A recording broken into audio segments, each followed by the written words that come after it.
ജന്തുക്കൾ, കീടങ്ങൾ, മത്സ്യങ്ങൾ, വൃക്ഷങ്ങൾ ഇവയെല്ലാം സൃഷ്ടിക്കപ്പെടുന്നത് എങ്ങനെയാണ്? ഏതെല്ലാം പദാർത്ഥങ്ങളിൽ നിന്നുമാണ് ഇവ ജന്മമെടുക്കുന്നത്? ഇവ ജനിക്കുന്നത് എങ്ങനെയാണ്? ഇവ ജീവിക്കുന്നത് എങ്ങനെയാണ്? ഇവയെല്ലാം മൃത്യു വരിക്കുന്നത് എങ്ങനെയാണ്? മൃത്യുവിന് ശേഷം പിന്നീട് എന്താണ് സംഭവിക്കുന്നത്?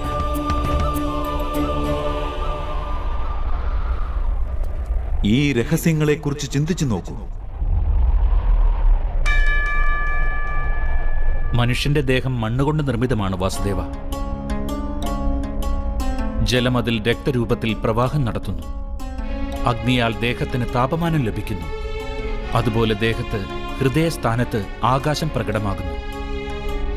അതായത് ഭൂമി, വായു, ജലം, അഗ്നി, ഒടുവിൽ ആകാശം. ഈ പഞ്ചമഹാഭൂതങ്ങളാലാണ് ശരീരം നിർമ്മിതമായിരിക്കുന്നത്.